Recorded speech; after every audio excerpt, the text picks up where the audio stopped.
Hello, I'm Ramya, and I will be doing some mentor sharing today. I will also be giving you some tips on successful mentor mentee relationships. A little about me. I graduated in 2008 from NUS with a master's in engineering.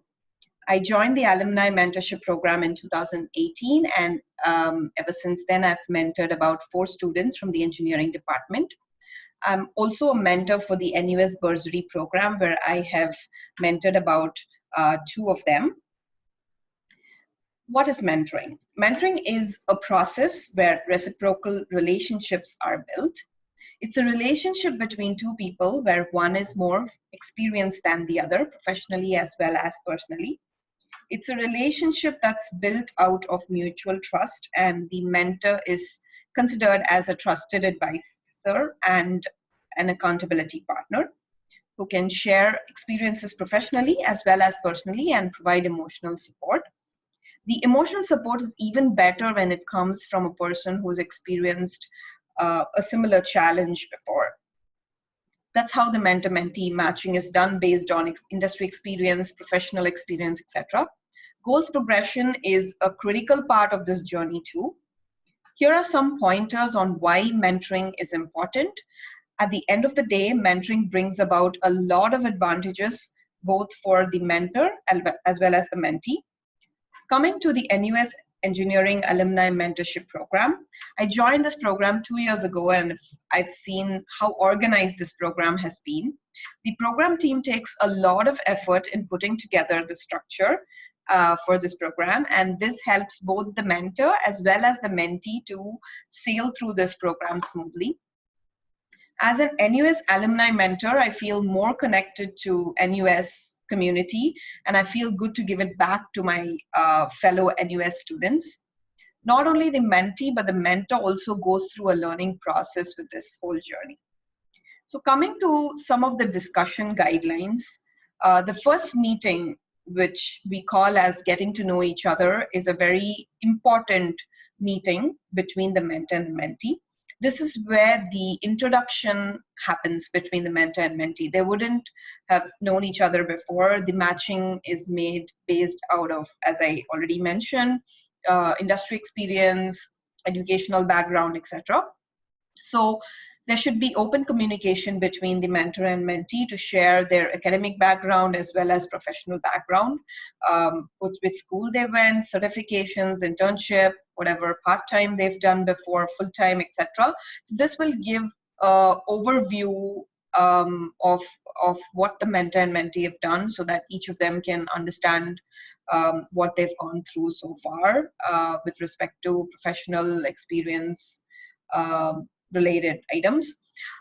So hobbies are also very important at this juncture, because it's good to know what interests each of you, so that there's a common conversation point happening between both of you during each of the sessions. To take it another step further, it's good to share some challenges that are faced by both the mentor and mentee, and some potential solutions that they've used and that's worked for them. The last one that we would try and focus during the first meeting is for the mentor to share what the mentoring style would be, the frequency of meeting, and the structure of how they're going to be meeting each other. This is very important, because once the expectation is set, I think it's easier to navigate through the journey.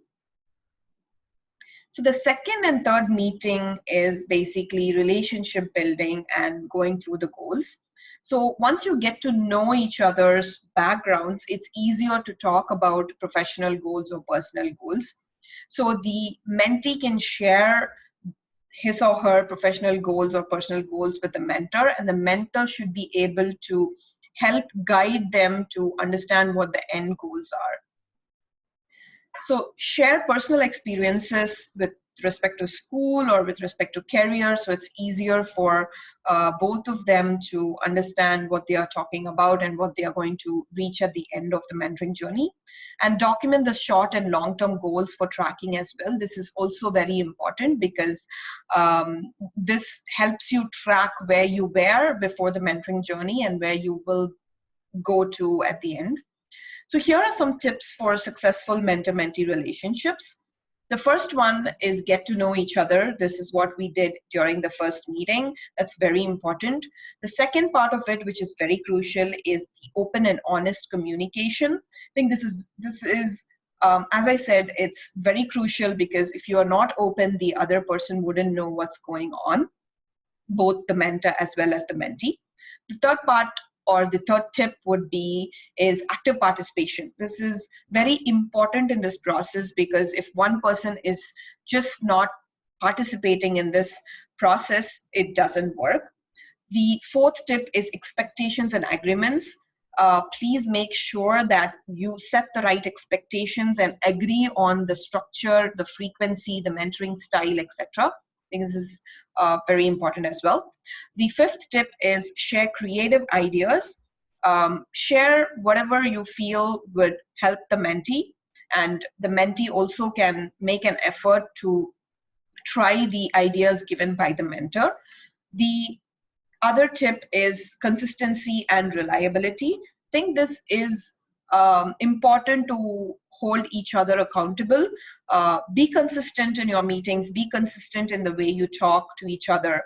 And reliability also plays an important role in a mentoring journey because your mentee is trusting you to share his or her challenges. I think the mentor has to be loyal enough to make sure that this is going to be kept confidential. The other tip is to provide support for your mentee as much as you can. Be supportive of each other as well. That's also an important part.